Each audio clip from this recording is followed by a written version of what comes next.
Hello बच्चों, मेरा नाम डॉक्टर उर्मिला है और आज हम इस वीडियो में करेंगे 8वीं कक्षा की पूरक पुस्तक भारत की खोज के पाठ 6 के MCQs और पाठ 6 का नाम है अंतिम दौर भाग 1। तो चलिए इस पाठ के MCQs करते हैं। सबसे पहला प्रश्न है, अंग्रेजों ने लगान का रुपया इकट्ठा करने के लिए किस वर्ग को पैदा किया?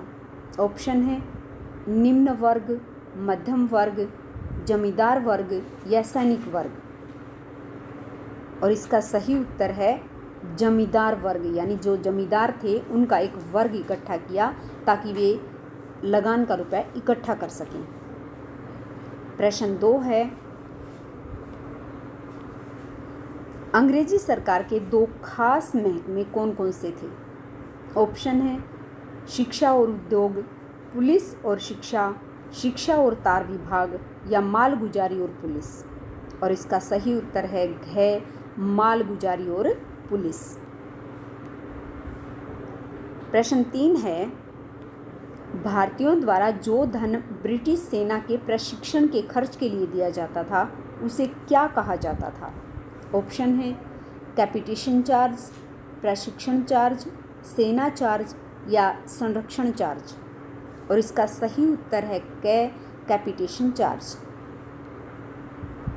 प्रश्न 4 है, भारत राजनीतिक और आर्थिक दृष्टि से ब्रिटिश सरकार के लिए क्या बनकर रह गया? ऑप्शन है पूंजीवाद केंद्र, औपनिवेशिक केंद्र तथा खेती हर पुछल्ला या संचालन केंद्र या उपयुक्त में से कोई नहीं। और इसका सही उत्तर है औपनिवेशिक केंद्र और खेती हर पुछल्ला यानी ख। और यहाँ जो संचालन शब्द लिखा हुआ है वो पूरा नहीं लिखा हुआ, संचालन, तो इसलिए पूरा शब्द संचालन है। प्रश्न 5 है, ब्रिटिश शासन में हर जिले के प्रमुख पद पर किसे नियुक्त किया जाता था? ऑप्शन है पुलिस को, कलेक्टर या जिला मजिस्ट्रेट को, पटवारी को या जमींदार को। और इसका सही उत्तर है ख कलेक्टर या जिला मजिस्ट्रेट को। प्रश्न 6 है, अंग्रेजी शासन की स्थापना से भारत में प्रचलित कौन सी व्यवस्था टूट गई? ऑप्शन है खेती हर व्यवस्था, जमींदारी व्यवस्था, सामाजिक व्यवस्था या बैंकिंग व्यवस्था। और इसका सही उत्तर है खेती हर व्यवस्था। प्रश्न 7 है, अंग्रेजी शासनकाल में भारत ने किन किन क्षेत्रों में उन्नति की? ऑप्शन है नई तकनीक, छापाखाना, रेलगाड़ी या उपर्युक्त सभी। और इसका सही उत्तर है घ उपर्युक्त सभी, यानी नई तकनीक में भी, छापाखाने में भी और रेलगाड़ी में भी। प्रश्न 8 है, मुद्रा केंद्रित अर्थव्यवस्था के चलन किसके शासनकाल में हुआ? मुद्रा केंद्रित का अर्थ है बेटा पैसे चलना। उससे पहले अनाज के बदले में दूसरी वस्तुएं ली जाती थी, यानी एक वस्तु के बदले में दूसरी वस्तु लेना। लेकिन इस समय जो है मुद्रा केंद्रित अर्थव्यवस्था लागू होगी, यानी पैसे का चलन लागू हो गया। तो वो कौन से काल में हुआ? ऑप्शन है मौर्य शासनकाल में, कनिष्क के शासनकाल में, अंग्रेजी शासनकाल में या गुप्त शासनकाल में। और इसका सही उत्तर है अंग्रेजी शासनकाल में। अगला प्रश्न है प्रश्न नंबर 9, 18वीं शताब्दी में भारत में जन्मे राजा राम मोहन राय के व्यक्तित्व में किसका मेल था?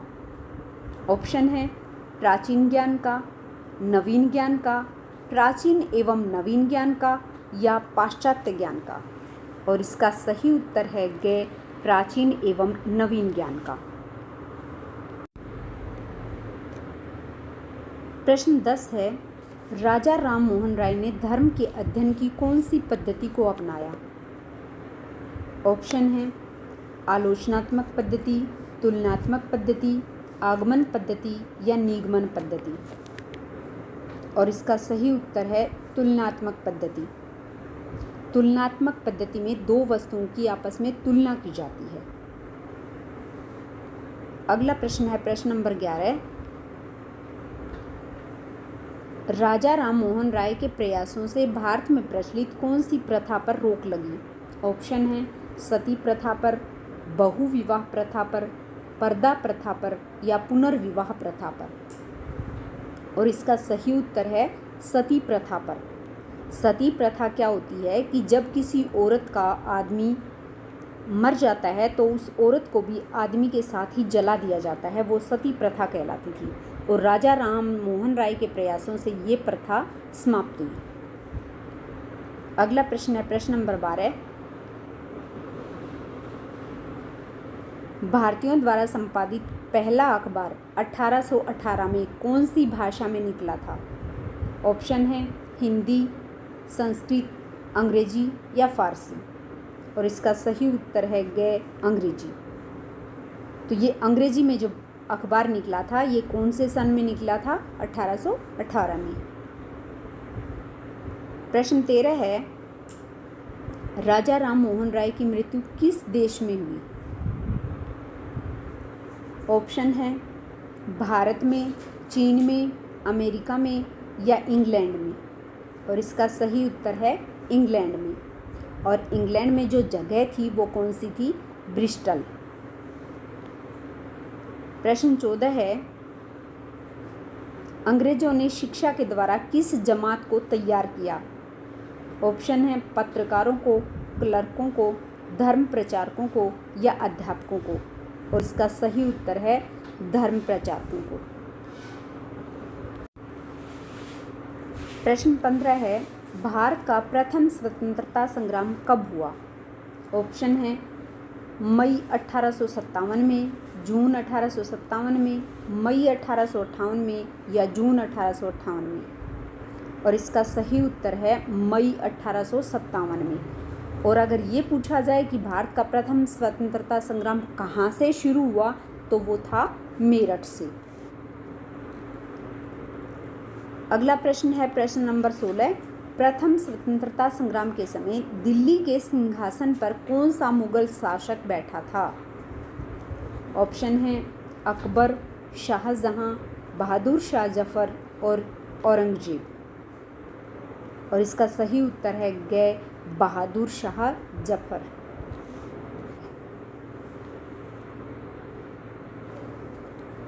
प्रश्न नंबर 17 है स्वतंत्रता सेनानी वीर सावरकर ने कौन सी पुस्तक लिखी?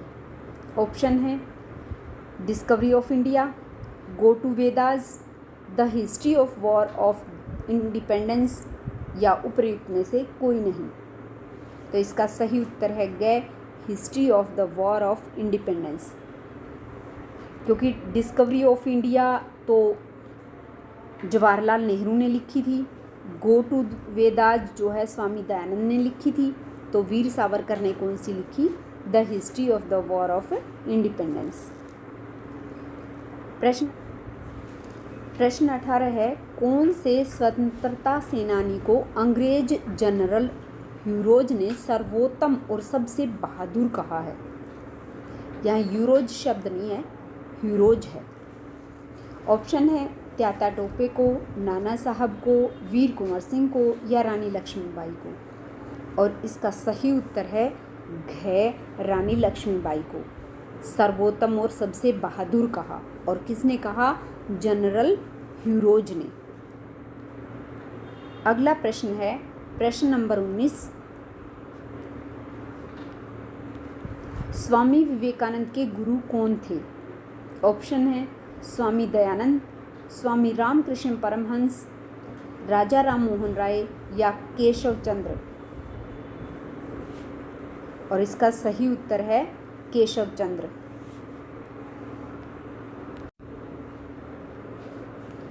प्रश्न 10 है केशव चंद्र के गुरु कौन थे? ऑप्शन है राजा राम मोहन राय, स्वामी विवेकानंद, स्वामी दयानंद सरस्वती या रामकृष्ण परमहंस। और इसका सही उत्तर है राजा राम मोहन राय। प्रश्न नंबर 21 है वेदों की ओर लौटो किसका नारा था? स्वामी विवेकानंद का, दयानंद सरस्वती का, स्वामी रामकृष्ण परमहंस का या केशव चंद्र का? और इसका सही उत्तर है दयानंद सरस्वती का। प्रश्न 22 है, स्वामी विवेकानंद ने पाप किसको कहा है? ऑप्शन है रिश्वत को, आलस्य को, दुर्बलता को या लोभ को। और इसका सही उत्तर है ग, दुर्बलता को। प्रश्न 23 है, स्वामी विवेकानंद की मृत्यु कब हुई? ऑप्शन है 1901 में, 1903 में, 1905 में या 1902 में। और इसका सही उत्तर है 1902 में। प्रश्न 24 है, रविंद्रनाथ टैगोर ने कौन सी घटना के बाद सर की उपाधि अंग्रेजों को लौटा दी? ऑप्शन है जलियांवाला बाग हत्याकांड, प्रथम स्वतंत्रता आंदोलन, चोरा चोरी की घटना, भारत छोड़ो आंदोलन। और इसका सही उत्तर है क, जलियांवाला बाग हत्याकांड। यहाँ बाग शब्द है, नाग शब्द नहीं है।